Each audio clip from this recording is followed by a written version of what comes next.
Hi there, good evening everyone. I want to welcome you here to the Prog Monster. My name is Murph. I am the host of this show, a show dedicated to progressive rock and other forms of rock music. So we're here. Well, before we get started, I just want to say that it's Audrey's birthday this week. She would have been 96. My one person I idolize in this world, and it's Audrey Hepburn. Anyways, I wanted to wish her a happy birthday, although it's been many years since she's been on this planet, but still a wonderful woman and deserves to be acknowledged, and she's going to be today. So tonight we're going to do an episode of favorites. It's going to be another 5 episodes. Seems to be doing a lot of these lately, but we're going to do another what I would call 5 more iconic albums that I love. So I've done a couple of these. I figured there's enough to do a few more, but we'll do one more for sure. So the 5 albums I've chosen, we're going to talk about here. We'll start off with this one from The Police, Regatta de Blanc. I think this is their finest album. It's certainly my favorite. It's got the songs that I like best on it, with Message in the Bottle. Probably my favorite. Arguably my favorite song by The Police. I don't know if it is, but it's arguably there.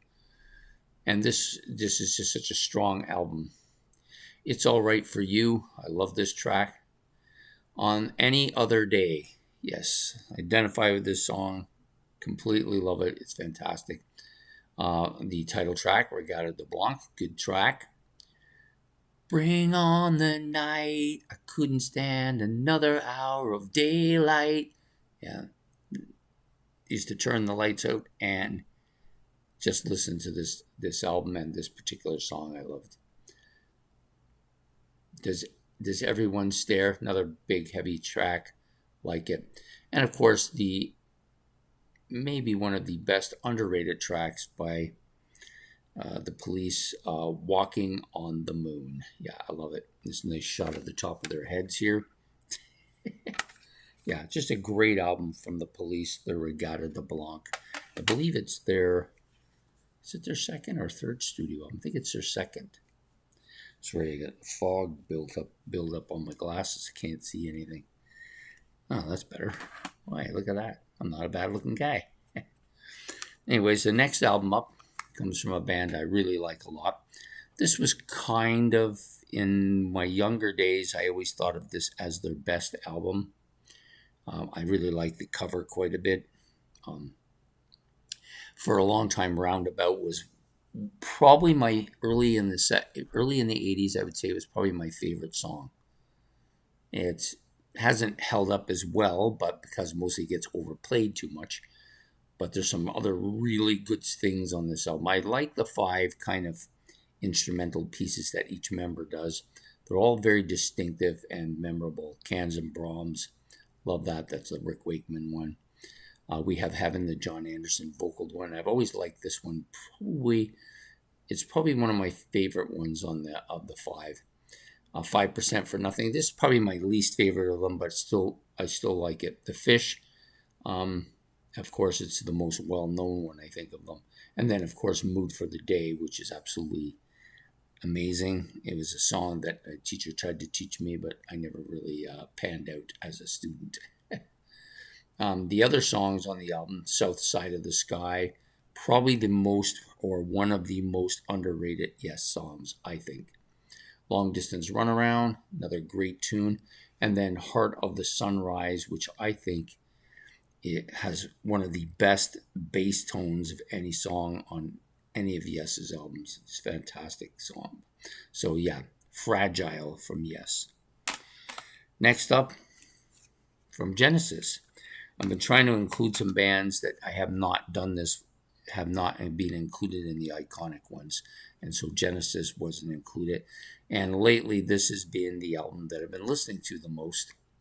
And I recently bought a Steve Hackett live. Actually, I've got 2 Steve Hackett lives. I played one is a DVD, and they played a couple of songs off this that I absolutely love, including Can Utilities, and the Coastliners, which is absolutely underrated but great song by Genesis. Probably one of my favorite tracks on this album. And of course, this also has Watchers of the Sky and Supper's Ready, which are the two most well-known tracks on here. Both of them absolutely iconic in every sense of the word. Supper's Ready may be the best 20-plus song or epic length song, if you prefer, of any of the prog band's albums out there. I do like the Horizons bit that Steve Hackett plays here. It's fantastic. Timetable, another good track as well. And then the song that I probably liked the least for the longest time, which was Get 'Em Out by Friday, has now become one of my favorites of the album. So yeah, fantastic album, has a lot. This album continues to get better with me. May up one day's challenge for that lead from Genesis, but for today it definitely belongs here on my iconic list of albums that I love. Next up, I had to include an album from this band. I wasn't sure which one I wanted to include. I might have included Abbey Road. I had thought about it, but my Abbey Road doesn't have a proper cover on it, so I decided not to bother, because I do like this one quite a bit too. I think this one has set the tone for a lot of stuff that came after, for music that came after by many bands that I absolutely adore. And I also actually really kind of like the kind of really psychedelic feel to this album too. Yeah, so Sgt. Pepper's Lonely Hearts Club Band from the Fab Four, the Beatles. A lot of really great tracks on here. With a little help from my friends at one time was my favorite Beatles track. Lucy in the Sky with Diamonds has been one of my favorite for many years. Of course, the title track is great in all of its versions that people have committed to doing. Yeah, and there's some other stuff on here that's really good. A lot of the deeper songs, like Lovely Rita, Rita Maid. Yeah, fantastic tune. And that Day in the Life, maybe the most famous of their songs as far as the proggy kind of psychedelic feel goes to it. Yeah, this is a great album. I like it a lot. It's number 4. And the final one tonight, I'm going to go to Aerosmith. This is not a band I've talked much about, but I do like this album a lot. I did have a couple of versions of it. This is the original Columbia version of it, but I did have other versions of it too. Decided to keep this one because of the originality. I do like this cover quite a bit.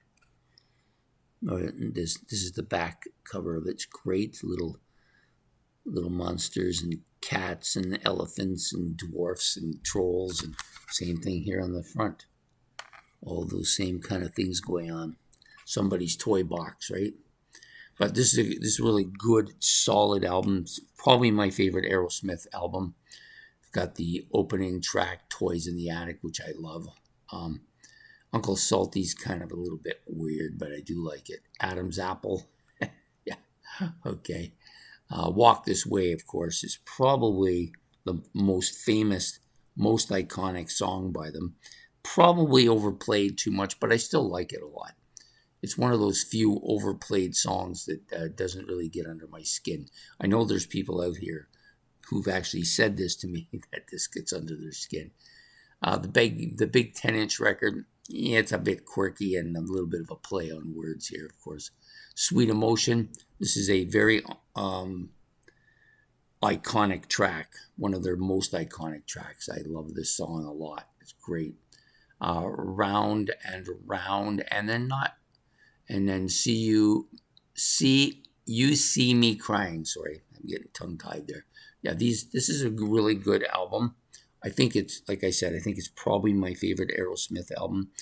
They have some other older albums that I haven't really gotten into yet, but I eventually will. But this one, I couldn't wait to listen to when I got it. Anyways, those are my 5 iconic albums that I love. So So we're calling this 5 more iconic albums that I love, featuring Aerosmith's Toys in the Attic, the Beatles' Sgt. Pepper, Lonely Hearts Club Band, Genesis' Foxtrot, Yes's Fragile, and finally, last but not least, the Police's Regatta de Blanc. So I hope you've enjoyed this episode. It was another fun one to do. So we will see you very soon. Don't forget to hit the like and subscribe. If you want to make comments on any of the 5 albums I've chosen for this episode, you can do that. Or if you want to just list your own 5 iconic ones, you can do that as well. Anyways, we will see you next week on favorites. Probably going to do a 25 next week. I've been doing a couple of 5s in a row. Might do a 25. We'll see then. Anyways, have yourself a good evening and goodbye. Take care.